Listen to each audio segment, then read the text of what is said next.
को लेकर के बंगाल में माहौल तो गर्म है ही, लेकिन इसके अलावा एक बड़ी खबर और भी है जो आपको बताती हूँ। बंगाल में होल्डिंग सेंटर बनाए जाने और डिटेक्ट, डिलीट और डिपोर्ट की नीति सख्ती से लागू किए जाने के बाद बंगाल में अवैध घुसपैठियों में हड़कंप मच गया है। बंगाल के 24 परगना में अचानक से हाकिमपुर बॉर्डर पर लोगों की भीड़ देखी जा रही है। बताया जा रहा है ये लोग बांग्लादेशी और बंगाल सरकार की सख्ती के बाद ये सभी लोग बांग्लादेश लौट रहे हैं। SIR के दौरान भी इसी तरह से बॉर्डर पर भीड़ देखी गई थी। आपको याद होगा बांग्लादेश बॉर्डर के पास भारत वाले इलाके हाकिमपुर में लोग अपने सामान और परिवार के साथ इस वक्त बड़ी संख्या में नजर आ रहे हैं। ये तस्वीरें जरा आप देखिए।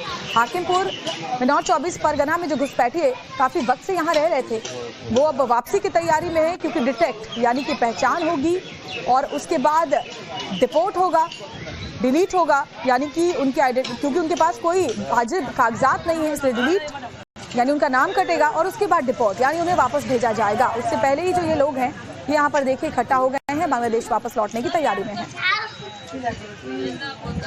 और हमारे संवाददाता पूजा मेहता इस वक्त हमारे साथ जुड़ी हुई हैं। और पूजा, हम तस्वीरें एक बार फिर से देख रहे हैं। हालांकि पूजा देखिए अभी गाड़ी में है, वहां तक पहुंचेंगी, लेकिन हाकिमपुर में एक बार फिर से अवैध बांग्लादेशियों की जो भीड़ है वो नजर आनी शुरू हो गई है।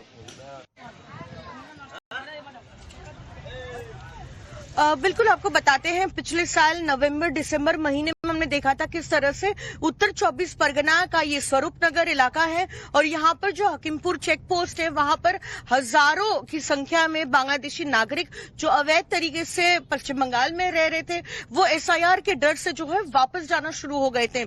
लेकिन अब बीजेपी की सरकार जब से पश्चिम बंगाल में बनी है और एक के बाद एक जो है कड़े कदम अपनाए जा रहे हैं और उसके बाद फिर एक बार आज वैसी ही तस्वीर हकीमपुर चेक पोस्ट से सामने आई है। मैं आपको बताती हूँ कि रविवार को किस तरह से सरकारी ऑर्डर सामने आता है कि अब हर एक जिले में होल्डिंग सेंटर बनाए गए हैं, यानी कि रोहिंग्या हो या फिर बांग्लादेशी नागरिक हो जो पश्चिम बंगाल में अवैध तरीके से रह रहा था, उन्हें वहां पर डिटेन कर रखा जाएगा जब तक कि ये प्रोसेस खत्म कर लिया जाता है कि उन्हें अपने देश वापस भेज दिया जाएगा।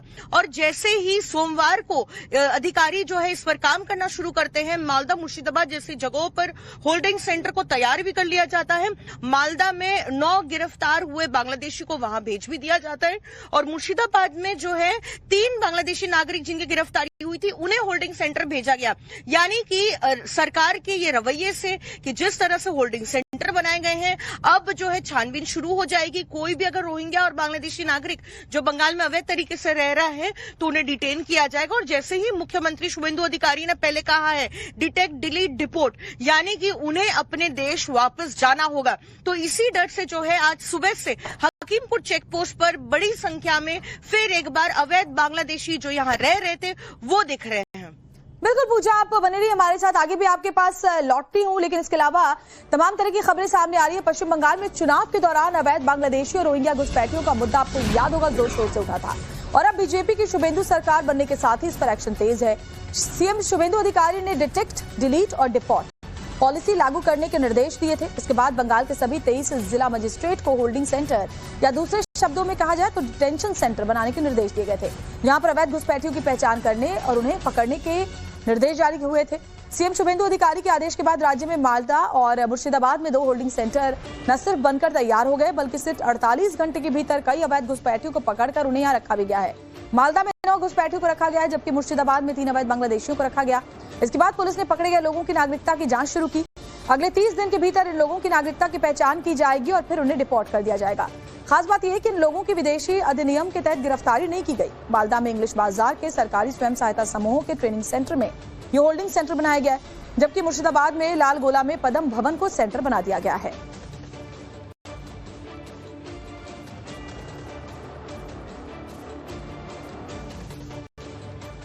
तो बंगाल में होल्डिंग सेंटर्स को लेकर कुछ और जानकारी आपको दूं तो देखिए होल्डिंग सेंटर्स शुरू हो गए हैं और डिटेक्ट, डिलीट और डिपोर्ट यानी कि पहले पहचान करो, फिर उनका नाम जो है वो वोटर लिस्ट से काटो और फिर डिपोर्ट करो यानी कि उनको वापस भेजो। 23 जिलों में होल्डिंग सेंटर बनाने के निर्देश शुभेंदु सरकार की तरफ से दिए गए थे। मालदा और मुर्शिदाबाद में 2 सेंटर्स इसको लेकर के देखिए बना भी लिए गए जिनमें कुछ घुसपैठियों को रखा भी गया है। अवैध नागरिकों को होल्डिंग सेंटर में रखा जाएगा, उनकी पहचान करने के बाद और फिर उनको यहां से डिपोर्ट किया जाएगा। गृह मंत्रालय के निर्देश पर घुसपैठियों की धरपकड़ का जो काम है वो लगातार चल रहा है, जारी है। और आपको इसके बारे में और जानकारी दें तो घुसपैठिया 30 दिन के भीतर डिपोर्ट कर दिए जाएंगे यानी कि बांग्लादेश वापस भेज दिए जाएंगे। जांच में घुसपैठिए पाए गए तो बीएसएफ को उन्हें सौंप दिया जाएगा अगर उनके पास वाजिब कागजात नहीं है। होल्डिंग सेंटर पर पुलिस और सीसीटीवी से बाकायदा निगरानी भी की जा रही है, पुलिस की भी वहां मुस्तैदी है और साथ ही साथ सीसीटीवी कैमरों से भी नजर रखी जा रही है इन अवैध घुसपैठियों पर। और उसके बाद इन्हें यहाँ पर रखा जा रहा है इस होल्डिंग सेंटर में, या जिसको कि आप डिटेंशन सेंटर समझ सकते हैं। 23 जिलों में इस तरह के होल्डिंग सेंटर बनाने के निर्देश शुभेंदु अधिकारी की तरफ से दिए गए थे और उसके बाद से ये काम बहुत ही तेजी के साथ आगे बढ़ता हुआ नजर आ रहा है। मालदा में सबसे पहला होल्डिंग सेंटर बन गया है और इसमें कुछ घुसपैठियों को रखा भी गया है, जिसके बाद उन्हें 30 दिन के अंदर अंदर डिपोर्ट कर दिया जाएगा, यानी कि बांग्लादेश वापस भेज दिया जाएगा। और इसी बीच जिन लोगों को डर है वो खुद से ही हाकिमपुर के पास आपने देखा था कैसे परिवार लेकर के, सामान लेकर के बांग्लादेश में जाने के लिए तैयार बैठे हुए हैं। इस बीच पश्चिम बंगाल में होल्डिंग सेंटर बनाए जाने पर सियासत भी शुरू हो गई है। टीएमसी ने बंगाल सरकार पर निशाना साधते हुए कहा कि सरकार पहले बताए कि कितने लोग अब तक पकड़े गए हैं। टीएमसी सांसद बाबुल सुप्रियो ने तंज कसते हुए कहा कि असम और त्रिपुरा में भी इस तरह से राजनीति के लिए डिटेंशन सेंटर बनाए गए थे, लेकिन नतीजा सिफर रहा और सरकार पहले बताए कि जिन 27 लाख लोगों के नाम काटे गए क्या वो घुसपैठिए हैं। दूसरी तरफ बीजेपी ने भी पलटवार करते हुए कहा कि सरकार जनता के पैसों पर घुसपैठियों को सुविधा नहीं दे सकती और जांच के बाद उन्हें 30 दिन के भीतर वापस भेज दिया जाएगा। कुछ होल्डिंग सेंटर वेंटर नहीं है, ये डिटेंशन सेंटर है। मैं तो पहले बोलूंगा कि जो 27 लाख वोटर को आपने वोट देने का आपने अधिकार उनसे छीन लिया, नहीं देने दिया, पहले आप बताइए कि उन 27 लाख में कितने रोहिंग्या है, कितना बांग्लादेशी है। और अगर इसका प्रूफ आपके पास है कि ये रोहिंग्या या बांग्लादेशी है, तो जैसे विदेश में हम देखते हैं कि उनको इमीडिएटली डिपोर्ट किया जाता है, वो क्यों नहीं कर रहे आप? इसका जो है ये डिटेंशन सेंटर है क्या चीज़, असम में क्या इसके बारे में इसको लेके क्या क्या हुआ है वो हमने देखा है, त्रिपुरा में भी हमने देखा है। अगर आप पकड़ रहे हैं तो पहले नंबर तो बताइए कि उसके अंदर कितने रोहिंग्या कितने बांग्लादेशी है, उसके बाद आप करिए होल्डिंग। गृह मंत्री जी ने बताया था लोकसभा के अंदर डिटेक्शन, डिलीट एंड डिपोर्ट, उस नीति को हमारे माननीय मुख्यमंत्री शुभेंदु अधिकारी जी ने दोहराया है कि पश्चिम बंगाल सरकार उस नीति को सामने रखते हुए चलेगी। तो स्वाभाविक है कि उस नीति को हम पालन करेंगे। तो इसके लिए हमारी सरकार ने तय किया है कि जो बांग्लादेश से आए हुए नागरिक है, बांग्लादेश के नागरिक, और जो सीए के अधिकार क्षेत्र में नहीं आते, उनको वापस भेजा जाएगा। वापस भेजने के लिए जेल में पकड़ के रख के पैसा खर्च करने की कोई लॉजिक नहीं है। भारत की जनता की पैसा भारत के जन नागरिक के पीछे खर्चा होना चाहिए। तो होल्डिंग कैंप जो होगा वो फॉर टाइम बीइंग होगा, यानी थोड़े से समय के लिए होगा और पुलिस बीएसएफ को सुपुर्द करेंगी उनको, और बीएसएफ उस होल्डिंग कैंप से उनको अपने देश बांग्लादेश भेजेगी। और आपको याद दिलाते हैं कि सरकार बनने के साथ ही शुभेंदु अधिकारी ने घुसपैठियों को लेकर क्या कहा था। কমপ্লিটলি অবৈধ অনুপ্রবেশকারী ইনফিল্ট্রেটার্স, তাদেরকে সরাসরি রাজ্য পুলিশ গ্রেপ্তার করবে এবং ডিটেন করবে এবং হ্যান্ডওভার করবে বিএসএফ এর হাতে, এবং বিএসএফ তারা বিডিআর এর সঙ্গে কথা বলে তাদেরকে ডিপোর্ট করার ব্যবস্থা করবে। অর্থাৎ ডিটেক্ট, ডিলিট, এবারে ডিপোর্ট, এই আইন আজ থেকে কার্যকর হলো। और पूजा मेहता हमारे साथ लगातार जुड़ी हुई है। पूजा, इससे पहले आपने जानकारी दी कि कैसे 24 परगना हाकिमपुर के पास बड़ी तादाद में जो लोग हैं अवैध घुसपैठी हैं, बांग्लादेश वापस जाने के लिए कोशिश में लगे हुए हैं, लेकिन इसके अलावा जो डिटेंशन सेंटर बनाए गए हैं, होल्डिंग सेंटर्स बनाए गए हैं, उनको लेकर और क्या अपडेट है और कैसे इसको लेकर जमकर सियासत भी हो रही है, वो भी बताइए। देखिए, आपको याद होगा कि रविवार को ही राज्य सरकार का ऑर्डर सामने आया था कि पश्चिम बंगाल में जितने भी जिले हैं, हर जिले में एक होल्डिंग सेंटर बनाया जाएगा। चूंकि शुभेंदु अधिकारी मुख्यमंत्री ने ये कहा था कि डिटेक्ट, डिलीट, डिपोर्ट, यानी कि जो रोहिंग्या या फिर जो बांग्लादेशी नागरिक जो इतने सालों से या इतने दिनों से अवैध तरीके से पश्चिम बंगाल में रह रहा था, उनकी शनाख्ती की जाएगी और उन्हें इन्हीं होल्डिंग सेंटर में रखा जाएगा। लेकिन सबसे बड़ी बात ये हमको समझनी चाहिए कि उन्हें जेल नहीं भेजकर क्यों होल्डिंग सेंटर में भेजा जा रहा है, क्योंकि जेल में अगर ज्यादा दिन रखे जाएंगे वहां पे ओवरक्राउडिंग होगी, टैक्स पेयर के पैसे से जो है वो वहां पर रहेंगे। लेकिन होल्डिंग सेंटर एक जो है टेम्पोररी जगह होगी जहां पर इनको रखा जाएगा कि जब तक उनका डिपोर्टेशन का जो प्रोसेस है वो खत्म कर लिया नहीं जाता। जैसे ही डिपोर्टेशन की प्रोसेस हो जाती है, उनको इन तमाम होल्डिंग सेंटर से उनके काउंटर पार्ट को जो है हैंडओवर कर दिया जाएगा। ऐसे में राज्य सरकार के इस आदेश के आने के बाद ही अलग अलग जिलों में होल्डिंग सेंटर बनना शुरू हो गया है।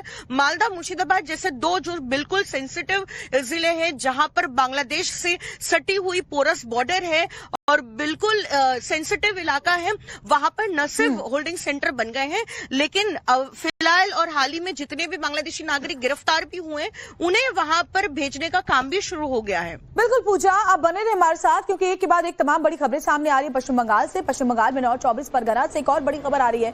पुलिस ने बादुड़िया नगर पालिका के चेयरमैन और टीएमसी को 80 लाख रुपए के साथ गिरफ्तार किया है।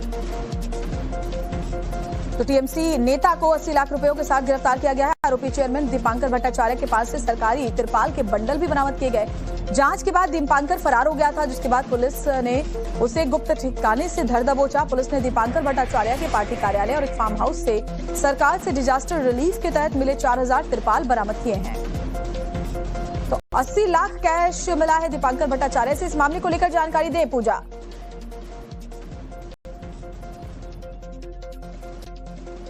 बिल्कुल आपको बताते हैं कि तृणमूल कांग्रेस के जो म्यूनिसिपैलिटी बादुड़िया म्यूनिसिपैलिटी के चेयरमैन है और टीएमसी नेता है, उनके घर से जो है 80 लाख रुपए जो है बरामद हुए हैं। और कहा जा रहा है कि जिस इलाके से वहां पर ये रिकवरी हुई है वो कंप्यूटर सेंटर था जो वो खुद ही चलाते थे, और साथ ही जो डिजास्टर मैनेजमेंट या फिर गवर्नमेंट रिलीफ का जो तिरपाल होता है वहां से जो है बरामद हुआ है। लेकिन उससे पहले कुछ दिन पहले हमने देखा था कि पुलिस ने उनके घर पर और पार्टी ऑफिस में जो है एक रेड की थी, और रेड के दौरान भी 4000 से ज्यादा फ्लड रिलीफ के तिरपाल जो है वहां पर बरामद हुए थे। ऐसे में समझना जरूरी होगा कि ये तिरपाल वो है जो राज्य सरकार मुफ्त में उन लोगों को देते हैं जो डिजास्टर रिलीफ के लिए डिस्ट्रीब्यूट किया जाता है, या फिर अगर कभी तूफान आया या बाढ़ आया तो वैसे हालात में लोगों को दिए जाते हैं। तो जिन गरीब लोगों को जो अफेक्टेड होते हैं डिजास्टर के दौरान, तूफान के दौरान या बाढ़ के दौरान, उनके लिए जो तिरपाल बनाए गए हैं आखिरकार 4000 की संख्या में सबसे पहले उनके घर और पार्टी दफ्तर से बरामद होता है, और उसके बाद कल हमने देखा है जिस कंप्यूटर सेंटर वो खुद चलाते हैं वहां से भी तिरपाल की बरामदगी होती है, और साथ ही 80 लाख रुपए जो है बरामद। बहुत ही गंभीर ये मामला है, और शुभेंदु अधिकारी ने सत्ता संभालने के साथ ही ये कह दिया था कि भ्रष्टाचार के खिलाफ सख्त एक्शन होगा, जो जमीन पर नजर भी आ रहा है। पूजा, आप हमारे साथ बने रहे। दूसरी तरफ पश्चिम बंगाल में ममता बनर्जी की पार्टी टीएमसी की देखिए मुश्किलें खत्म होने का नाम नहीं ले रही। पश्चिम बंगाल में अलग अलग 7 नगर पालिकाओं में करीब 115 टीएमसी पार्षदों ने इस्तीफा दे दिया है। अचानक से पार्षदों के इस तरह से इस्तीफे से टीएमसी के अंदर हड़कंप मच गया है। नॉर्थ बैरकपुर में नगर पालिका चेयरमैन समेत 15 टीएमसी पार्षदों ने इस्तीफा दिया। अभिषेक बैनर्जी के गढ़ डायमंड हार्बर में भी 16 में से 8 टीएमसी पार्षदों ने इस्तीफा दे दिया है। तो भाटपारा में चेयरमैन समेत सबसे अधिक 30 टीएमसी पार्षदों ने इस्तीफा दिया। इसके अलावा गरुड़िया में 10, कांठी में 12 और हाली शहर में 16 टीएमसी पार्षदों ने इस्तीफा दे दिया है। तो पार्टी पर से विश्वास खत्म होता जा रहा है। पार्टी में आप देखिए कैसे पार्टी छोड़ने की एक तरह से कहिए तो होड़ मची हुई है। हार के साथ ही टीएमसी बिखराव के दौर में नजर आ रही है।